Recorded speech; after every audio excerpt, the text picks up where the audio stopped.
Salut, c'est Jack.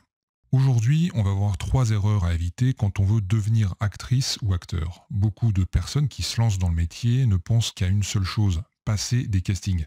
Du coup, ils vont aller sur tous les sites internet qui proposent des castings, gratuits ou payants, et ils vont envoyer leur candidature. Et dans 9 cas sur 10, ils n'auront pas de réponse, ce qui va amener à une perte de motivation, et surtout, ça va l'amener à se poser la question, mais comment faire? Si tu es dans ce cas-là, je vais te donner des réponses tout de suite, mais avant ça, n'oublie pas de t'abonner à la chaîne pour manquer aucun des conseils que je donnerai sur le métier. Et puis moi, ça me permet de voir que ça te plaît et que tu voudrais en savoir encore plus sur le métier. Si tu viens de te lancer ou que tu veux te lancer dans le métier d'acteur, tu devrais jeter un œil sur le premier lien dans la description. Tu vas y trouver tout ce que tu dois savoir pour pouvoir te lancer dans le métier. Donc, je te disais que dans les 3 quarts du temps, les acteurs qui se lancent font les mêmes erreurs et perdent beaucoup de temps et même des années à savoir comment tout ça, ça fonctionne vraiment. La première erreur qu'ils font, c'est d'essayer à tout prix de trouver des castings. Le premier réflexe, c'est de rechercher sur Internet, mais il y a très peu de choses. Il y a des sites qui proposent des castings, mais souvent, c'est pas très intéressant. Ce ne sont pas des vrais castings, c'est-à-dire des castings pour des rôles au cinéma ou à la télé.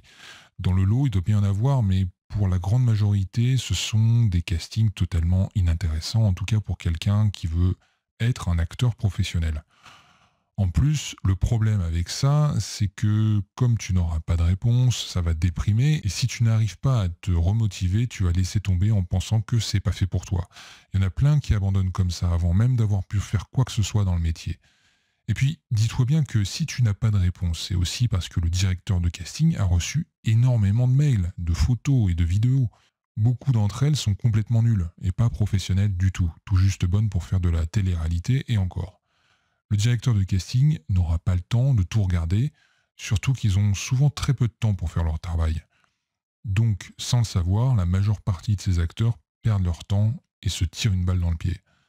C'est vrai, c'est pas un métier facile, d'autant qu'il y a énormément de concurrence. Mais dans toute cette concurrence, peu d'entre eux sont vraiment motivés pour faire ce qu'il faut faire pour que ça marche. Pour la grande majorité, si ça ne marche pas au bout de quelques mois, ils laissent tomber. Ensuite, la deuxième erreur, c'est de ne pas prendre de cours de théâtre.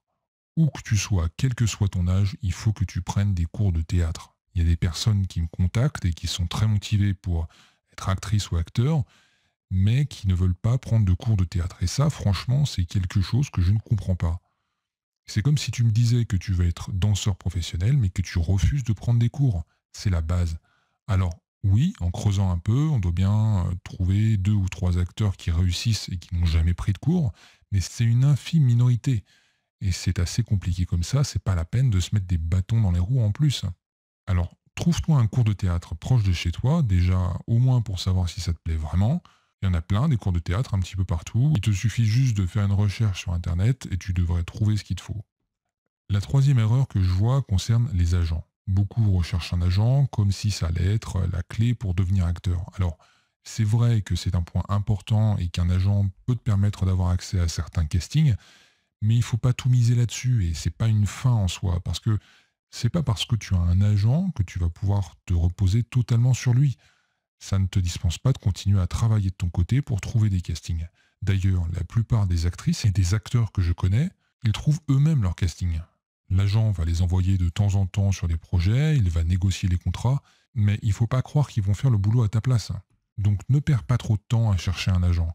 Parce que ce qui se passe généralement, c'est qu'ils vont te dire qu'ils ne cherchent personne en ce moment, ou alors qu'ils ont déjà plusieurs acteurs comme toi. Si t'as pas encore beaucoup travaillé, c'est ce qui risque de se passer. Et ça aussi, ça peut être déprimant. Et franchement, t'as pas besoin de ça. Ce qu'il faut faire à la place, c'est se concentrer sur ton réseau. Voilà. Ce sont les 3 erreurs très communes que j'ai remarquées chez les débutants. Si tu veux en savoir plus sur le métier, je t'ai mis un lien juste en dessous dans la description. Jette-y un œil parce que tu vas trouver toutes les infos pour t'aider à te lancer. À très vite.